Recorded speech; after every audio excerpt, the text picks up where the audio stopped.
ನಮಸ್ಕಾರ ವೀಕ್ಷಕ ಬಂಧುಗಳೇ. ಬನಶಂಕರಿ ದೇವಾಲಯದಲ್ಲಿ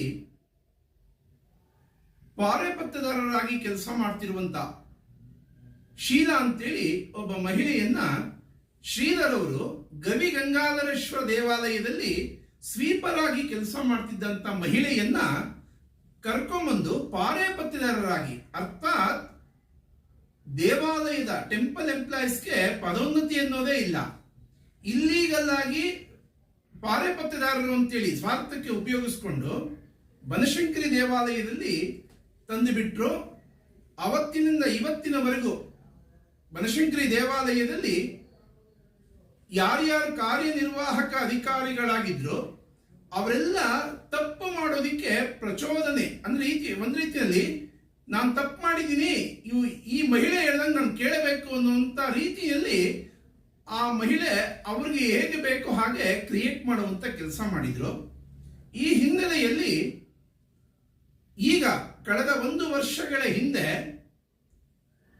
ಪದ್ಮಾ ಅವರ ಕಾರ್ನಲ್ಲಿ ಒಳ ಅಂಗಿಯಲ್ಲಿ ರೆಡ್ ಹ್ಯಾಂಡ್ ಆಗಿ ಸಿಕ್ಕಾಕೊಂಡ್ರು. ಅದೀಗಾಗಲೇ ಸಾಕಷ್ಟು ಸುದ್ದಿನೂ ಆಗಿದೆ, ಅಧಿಕಾರಿಗಳಿಗೆ ಪತ್ರಗಳು ಹೋಗಿದೆ, ಎಲ್ಲ ಮುಚ್ಚಿಟ್ಕೊಂಡು ಆಟ ಆಡ್ತಿದ್ದಾರೆ. ಮುಜರಾಯಿ ಅಧಿಕಾರಿಗಳು ಈ ವಿಚಾರದಲ್ಲಿ ತುಂಬಾ ದೊಡ್ಡ ಹೆಜ್ಜೆ ತಗೊಳ್ಬೇಕು.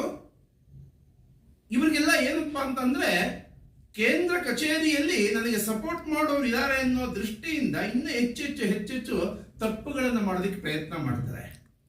ಉದಾಹರಣೆಗೆ, ಈ ಮಹಿಳೆ ಕಾರನ್ನ ಮಿಸ್ಯೂಸ್ ಮಾಡಿಕೊಂಡಾಗ ಇಮ್ಮಿಡಿಯೇಟ್ ಆಗಿ ಡ್ರೈವರ್ನ ಹೊರಗಡೆ ಕಳಿಸಿದ್ರು. ಈ ಮಹಿಳೆ ಯಾರು ಶೀಲಾ ಅವರಿದ್ದಾರೆ ಅವರೇ ಕೇಳ್ಕೊಂಡಿದ್ದಾರೆ ನನ್ನನ್ನ ಬೇರೆ ಕಡೆ ಟ್ರಾನ್ಸ್ಫರ್ ಮಾಡಿ ಅಂತೇಳಿ. ಆದರೂ ಕೂಡ ಅಧಿಕಾರಿಗಳು, ಆಗಿದ್ದಂತ ಕಾರ್ಯನಿರ್ವಾಹಕ ಅಧಿಕಾರಿಗಳು ಪತ್ರವನ್ನು ಬರೆದರು. ಅಲ್ಲಿಂದ ಗವಿಗಂಗಾಧರೇಶ್ವರ ದೇವಾಲಯದಲ್ಲಿ ಶ್ರೀನಿವಾಸ ಅನ್ನೋರು ಇಲ್ಲಿ ಬರಬೇಕು, ಈ ಮಹಿಳೆ ಅಲ್ಲಿಗೆ ಹೋಗ್ಬೇಕು ಅಂತ ಏನೋ ಒಂದು ಪತ್ರವನ್ನು ಬರೆದರು. ಕೇಂದ್ರ ಕಚೇರಿಯಲ್ಲಿ ಕೇಂದ್ರ ಸ್ಥಾನಿಕ ಸಹಾಯಕಿಯಾಗಿರುವಂತಹ ಪದ್ಮಾ ಅವರು ಅದನ್ನು ಮುಚ್ಚಿಟ್ಟಿದ್ದಾರೆ ಎನ್ನುವಂತ ಆರೋಪ ಕೇಳಿ ಬರ್ತಾ ಇದೆ. ಇದು ಒಳ್ಳೆ ಲಕ್ಷಣ ಅಲ್ಲ. ಇಂಥ ಮಹಿಳೆಯರನ್ನ ಬನಶಂಕರಿ ದೇವಾಲಯದಲ್ಲಿ ಯಾವ ಮಾನದಂಡದಲ್ಲಿ ಇಟ್ಕೊಳ್ಳೋಕೆ ಸಾಧ್ಯ?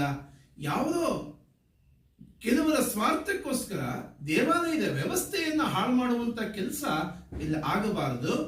ಇವರ ದಾಖಲೆಗಳನ್ನ ಒಂದೊಂದು ನೋಡಿದ್ರೆ ಓದೋದಿಲ್ಲಿ ಮುಟ್ಟೋದಿಕ್ಕೆ ಮನಸ್ಸು ಬರೋದಿಲ್ಲ, ಅಷ್ಟು ಸೂಕ್ಷ್ಮವಾದ ಪತ್ರದ ದಾಖಲೆಗಳು. ಆದ್ರೆ ಪದ್ಮಾ ಅಂತ ಮಹಿಳೆಯಿಂದ ಈ ರೀತಿ ದೇವಾಲಯಕ್ಕೆ ಅಪಚಾರ ಆಗಬಾರದು ಅಂತ ನನ್ನ ಅಪೇಕ್ಷೆ. ಈ ಹಿನ್ನೆಲೆಯಲ್ಲಿ ಮಾನ್ಯ ಕಾರ್ಯದರ್ಶಿಗಳು ಇದನ್ನು ಸೂಕ್ಷ್ಮವಾಗಿ ಗಮನಿಸಬೇಕು. ಈ ಮಹಿಳೆಯನ್ನ ಯಾವ್ದಾದ್ರು ಬೇರೆ ದೇವಾಲಯಗಳಿಗೆ ಹಾಕಿ ಖಂಡಿತ ನಮಗೇನು ಆಕ್ಷೇಪಣೆ ಇಲ್ಲ. ಆದ್ರೆ ಬನಶಂಕರಿ ಅಂತ